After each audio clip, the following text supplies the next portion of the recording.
Felicia? Oh, not here. Okay. Clarissa? Good afternoon. Hello, how are you? I'm fine, thank you. I don't know what could happen to that last page. I don't know. I don't know. But I'll wait and see what comes in campus mail and we'll see. Oh, okay, sir. Thank you so much. Uh-huh, thank you. Bye-bye. Where did I put it? There it is. Let me kill this.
I'll say this to everyone. Okay. I'm showing students their exams. If you didn't get your grade yet, I may not have gotten some tests in Campus Mail and they weren't scanned, but don't worry about that. The grades are on Grade Center. Have y'all looked on Grade Center on Blackboard? Seen your grades? You may just wonder what you missed, and if you have a question, those of you in Lubbock or Plainview, if you have a question, let me know. And I will tell you as much as I can. I don't give back the test because I use parts of some of the tests, but if anytime you want to ask me anything about your grade or whatever, just ask me. And what you might have missed or how you can do better, so on. We're going to have a little departure today. I hope everyone's doing well. I'm glad to be here. We worked about 7 hours yesterday on the mosaic. If you drive by there, you can see one of the top pieces in, and we're sort of having a tentative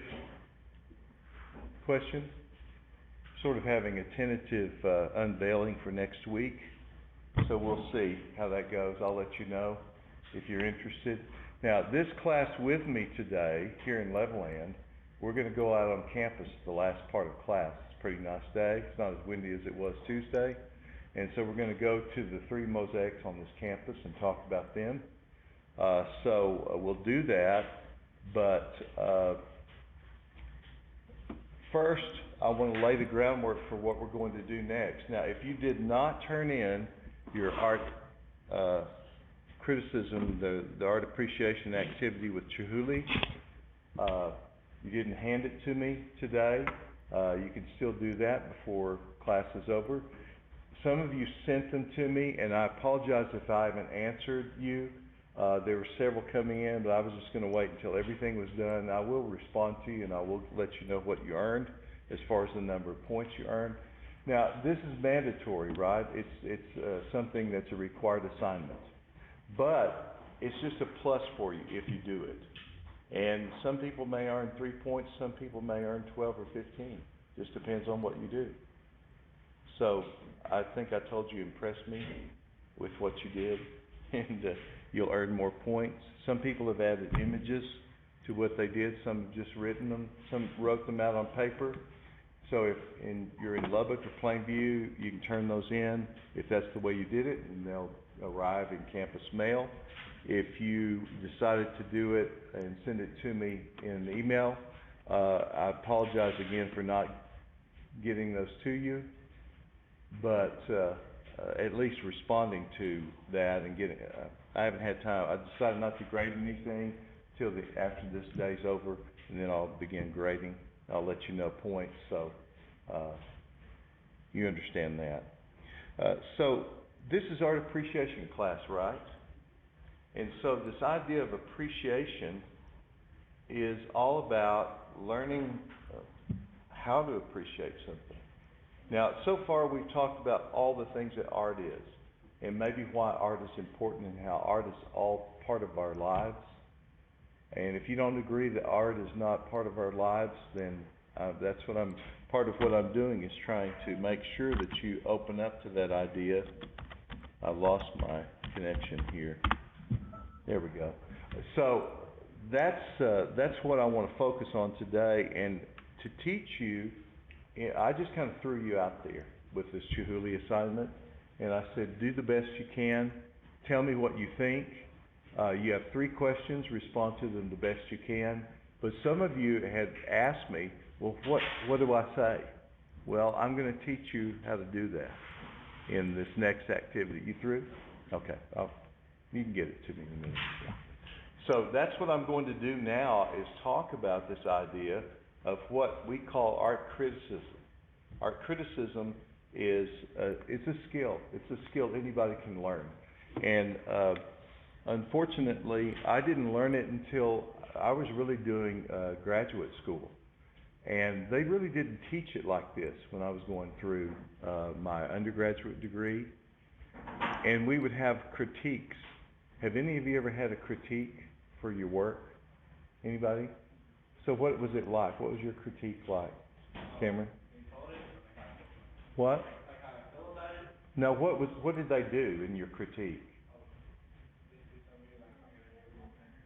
Okay, telling you how you could do it better.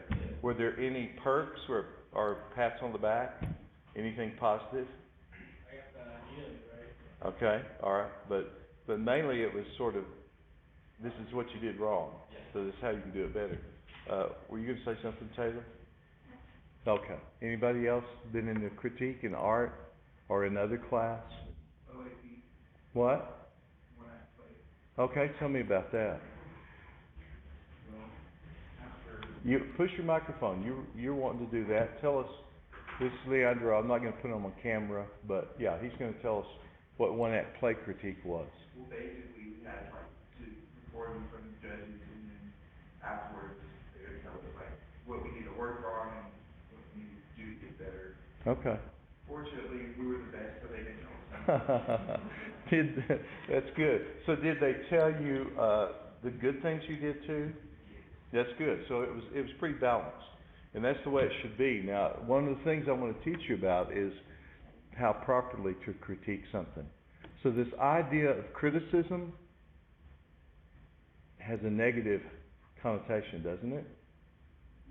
And I was told one time, honestly, I had critiques in art class, and I believe that the professor's motivation was this: to tear you down as much as possible. And that, no one learned anything from that except I'm just a terrible person, or I'm a terrible artist. There was one professor, I never saw this, but I heard it from 3 different people that said it happened. This would never happen today, right? I hope. But there was a professor that set fire to a student's drawing. And this same professor was supposed to have torn up a student's drawing. How can that be possible? Now, what did that student learn from that? I hate this guy. and I'm a terrible artist, right? That would never, that's the opposite wrong way to do it. And I had a professor in painting class, and he would be there to take a roll at the first of class, and he would check in at the end of class, and then he'd disappear. How are we supposed to learn anything about painting? About every 2 or 3 weeks, he would be there for about 45 minutes and put on some kind of demonstration and let us know about something that was happening. Let me close the door.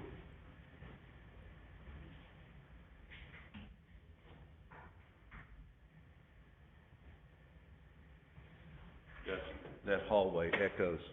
But he would then come in toward the end of a project, and we had to do a big painting, like 3 by 4 feet, 2 by 3 feet, every 2 weeks. That's a lot of work. And most of the time, half the class would leave as soon as he would leave, because he wouldn't come back sometimes. They might come back at the end so he would see that they were there. But I was one who just stayed and worked. I lived off campus. You okay? Yeah.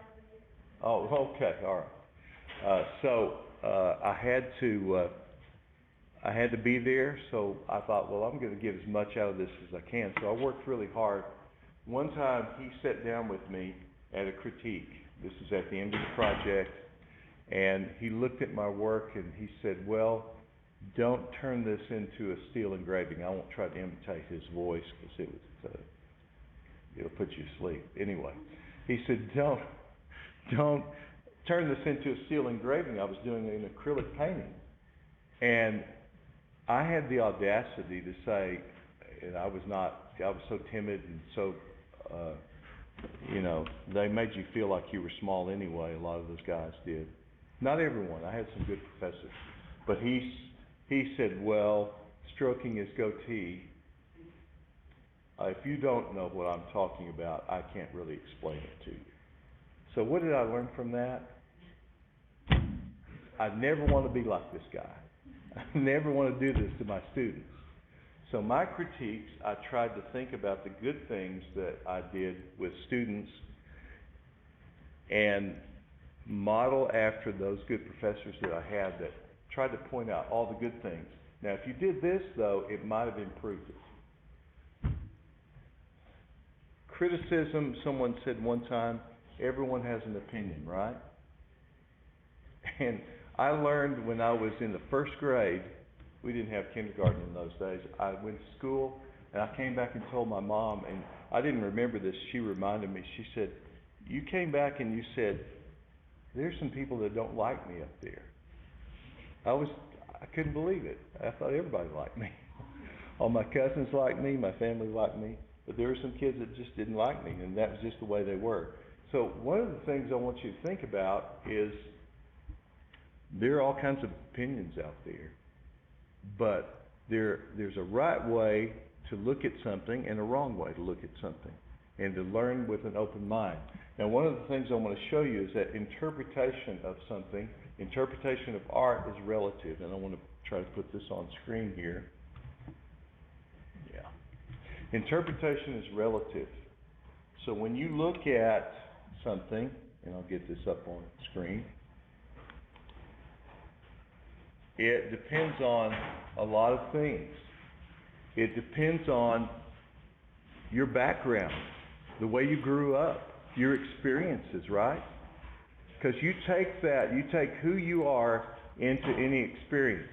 So some of you in this Chihuly exercise, you were expressing something that really was part of who you are and how you felt about it. That's what I wanted you to do. But we have to remember that interpretation of an artwork or anything else, I like those clothes, or I like that style of that car, or I like that house, it's sort of relative. It is dependent upon the person who's looking, right? So we have to remember that. So what I'm going to try to teach you are the skills of maybe going beyond that and how to look at something. So I found this Charlie Brown cartoon. Anybody not like Charlie Brown? I'm going to put a red mark by your name if you don't like Charlie Brown. Anyway, here's Charlie Brown and Lucy and Linus. They're lying down this hill. They're looking at the sky and the clouds.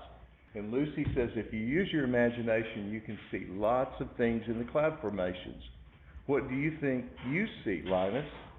So Linus, who's a philosopher, says, well, those clouds up there look to me like the map of the British Honduras on the Caribbean. Okay? And then he says, and that cloud up there looks a little like the profile of Thomas Eakins, the famous painter and sculptor. And then he goes on and says, and that group of clouds over there gives me the impression of the stoning of Stephen. I can see the Apostle Paul standing to one side. So Lucy says, that's very good. What do you see in the clouds, Charlie Brown? He says, well, I was going to say I saw a ducky and a horsey, but I changed my mind. Okay, so it's relative, right? Depending on the person. So if that makes you laugh, that's great, but it also is making a point.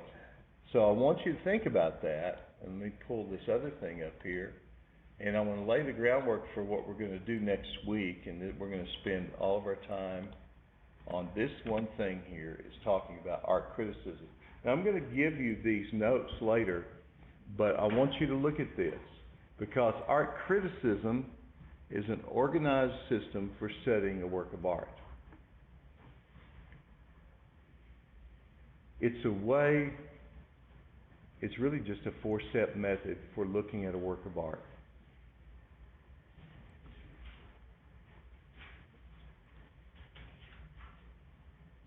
And it's something that anyone can do. And you don't have to go to art school or take an art appreciation class in graduate school or an art history class or whatever to learn the skills to do this. And don't write all this down, because we're going to take each one of these in turn. And mainly, I'm going to give you these notes later. Mainly, I want you just to focus on this and think about it. It's called the Feldman-Mittler model.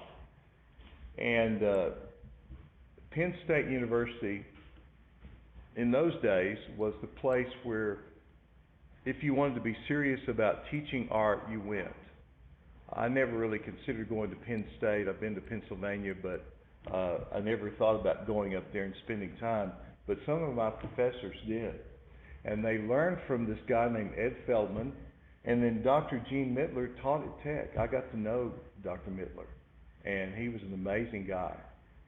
And he was very down to earth, very practical. And he said, what Ed Feldman and I wanted to do was come up with a system in 4 easy steps that anyone could look at a work of art and learn more about it. They don't have to feel like they're a dummy when they walk into a museum or they look at a work of art online or in a book. They can look at it and say, I can learn something about this, and then I can express my opinion about it regardless of my background, and that idea of it being relative, right? I can learn some more about it from what I see right in front of me. So I want you to realize that step number 1, these are in order. Step number 1 is the most important. Description, what do I see? Now I'll tell you this story, and maybe it'll help you understand this. When I was in college, let me switch my camera back here. When I was in college, I tried to, most of my tuition and everything I have paid for, saved some money. My folks helped me. I lived at home for a couple of years. They helped me with my car. They paid my car insurance. If y'all don't thank your parents for paying your car insurance, write that down. That's a biggie. That's real big. But anyway, if you pay your car insurance, you know what I'm talking about. Anyway, but this idea of doing as much as I could, I thought there was an opportunity. I worked in the summers. I did work study at school. And one summer, a job opportunity came up, and I was already working a job that was from 7:30 till 4. And someone said, hey, there's a friend of mine that owns a convenience store in East Lubbock. Would you like to work the 4 to midnight shift? And I said, I don't know, I'll think about it. Well, what comes to mind when you think about a convenience store working till midnight? It could be sort of hippie, right? Dangerous, maybe. When I told my parents about it, they said, oh no, you're not going to do that. And I was still living at home, and I said, well, I want to talk to the guy about it. So I went and visited with the manager, and he said, this store's never been robbed. It's in kind of a seedy part of Lubbock, yeah. But he said the people are older people that live here, and you have a few people come in that might mouth off or something, but he said, we never had any problem. But he said, here's what I want you to do. Now, have y'all ever walked out of the store, convenience store, and seen that scale on the side of the door? That is the height scale. My boss said, if at the end of the day you lock the door and you're going to take all the money in the cash register, you're going to put it in this bag, and the floor safe is unlocked, you're going to put it in there, lock the floor safe, and then you leave. But he said, if anyone comes in here, they ask you for the money, they pull a weapon. He said, heaven forbid it doesn't ever happen, but if they were to do that, what would you do? And I said, I would ask them if they wanted me to put it in the bag for them.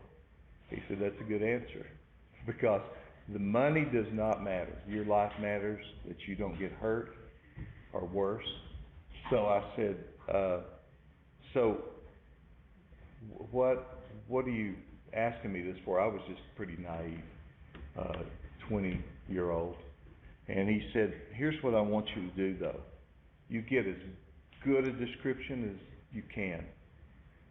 Now, if someone did rob me, and I told the police when they came in response to my call, they were sort of average, and I don't know, maybe a little taller than I am, maybe shorter, I'm not sure. They're wearing a gray hoodie, and they drove off in some car, I didn't really see it. How easy would it be for them to find that person? Not. No, that's no description at all, is it? But if I said they had light brown eyes, they had dark hair with a little yellow streak in front, they were about 5'9", they were wearing a striped shirt with a stain on the collar, You see where I'm going with this? I'm giving details, right? Now, translate that into looking at something carefully. And that's what we're talking about here, looking at an artwork and seeing the details. Because you could say, oh, it's a painting of the landscape. Okay, tell us more, right? And so, the description is where I want you to give as many details as possible. If you look at a work of art, I'm going to give you all a work of art to look at.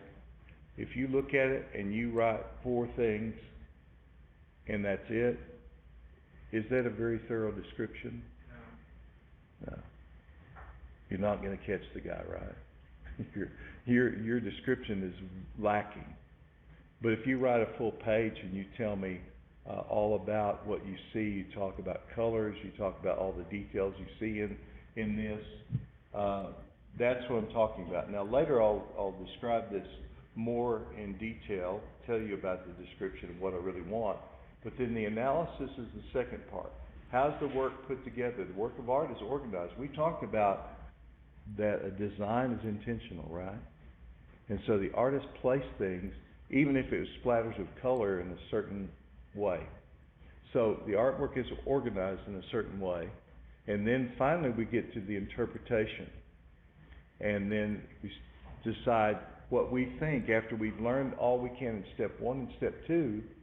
We can then say, oh, maybe this is what the artist is saying, because I've learned all these things. That kind of leads me here. And then finally, the judgment. I don't know if you've ever been in a courtroom or not. I hope not. I've been on juries. I've even been on grand jury. And I was chosen the foreman of the grand jury one time. That's serious stuff. And the thing about the grand jury, you hear things that are never allowed in court, because you've got to decide, is this person to be held over for trial? Can we indict this person for this crime? And you hear all these things, it's like, I really don't want to know all this stuff. And some are just robberies, some are other crimes. But we had a murder case one time. It gave me nightmares, just hearing those details. But we had to know all that, so then we could arrive at this judgment. Is this person indictable? Can they be held over and tried for this crime? So the judgment is reserved, right, to the last. And thank goodness we live in a country where we have legal proceedings, and the judgment is based on all the evidence.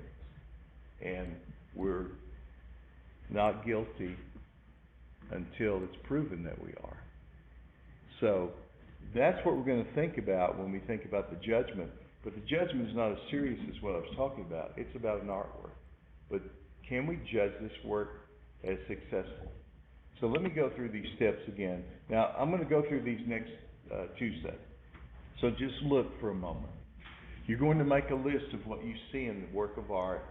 You're going to include details and the size of the work and so on. I'll talk more about that. But your description, and this is what I want you to really think about, would your description be so clear that someone reading about it could visualize it? Just like that description of the robber, would the police be able to catch that guy if I gave them enough details? They'd be more likely to, right? So can you write a description that's so thorough that someone reads it and they get a picture in their mind's eye of what that work is like? That's the challenge. That's what I want you to learn to do.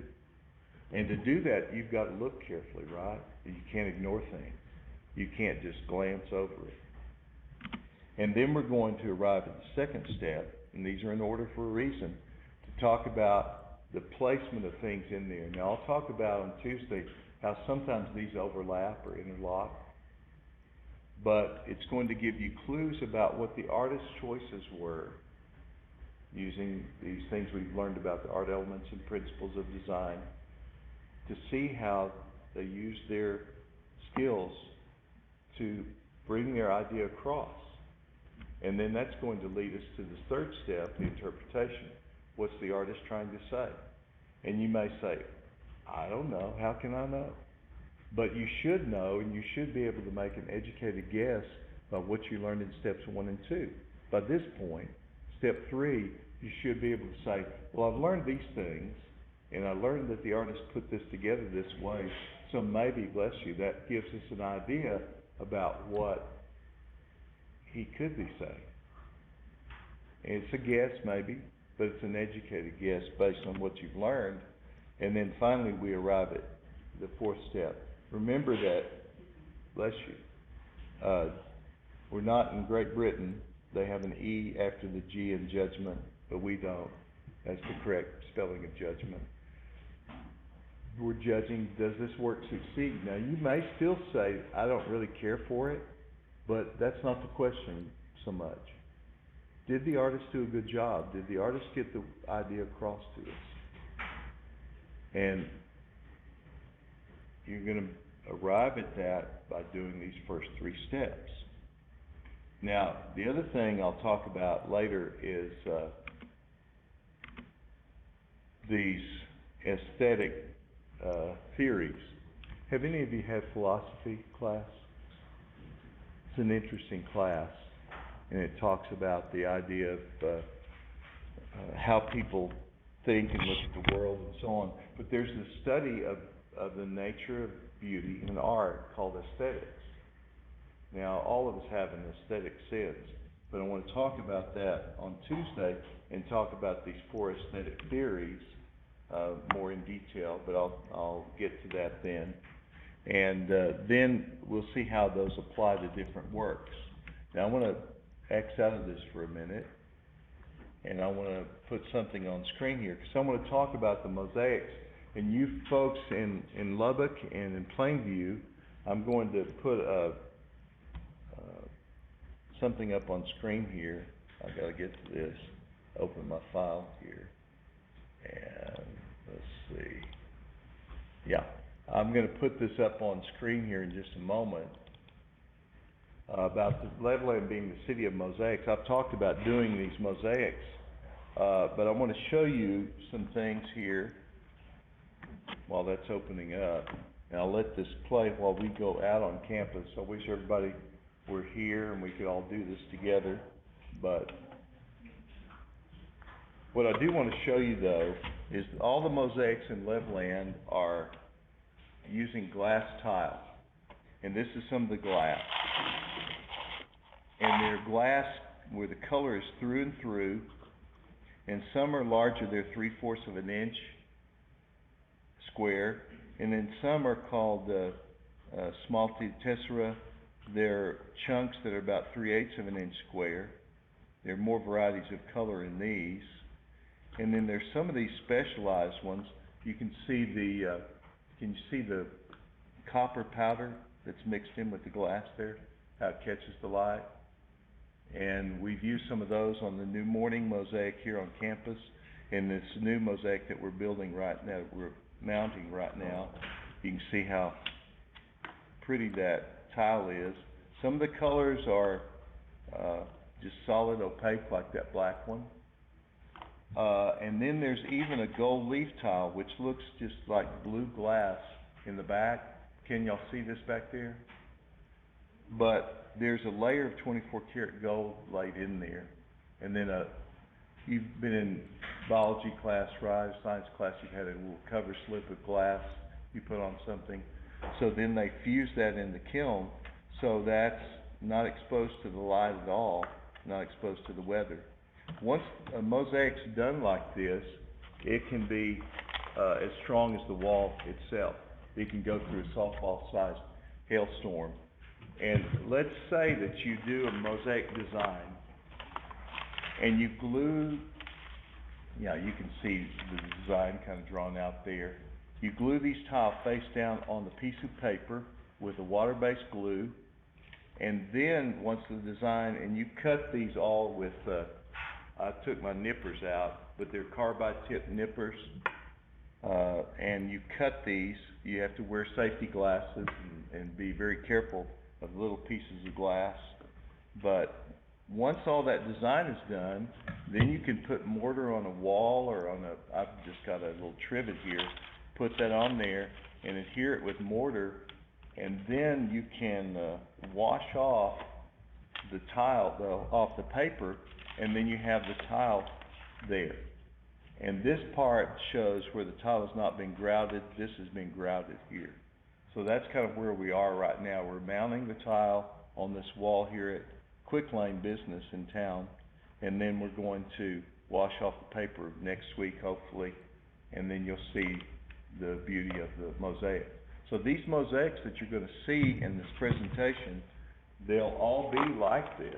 They'll all have this glass tile that you see, and it's set into mortar, just like mosaics made in Greece and in Italy and Rome were done 2,000 years ago. They're still brilliantly colored.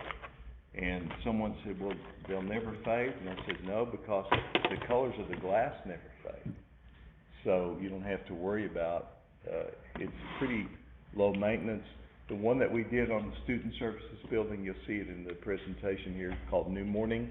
We did that over 20 years ago, and there's not a crack in it or a loose tile. So it was done correctly. And it'll last as long as that building lasts. So that's kind of a neat thing to have an art form that will last like that. Now I'm going to put this on screen, and I'm going to turn off my mic. You folks in Plainview and Lubbock, when this is through, you're free to go, and we'll meet again Tuesday, and we'll go over this art criticism together. But the students with me will go out and see these things actually. So I'll talk about them again on Tuesday, see if you have any questions. So I'm going to go ahead and start this.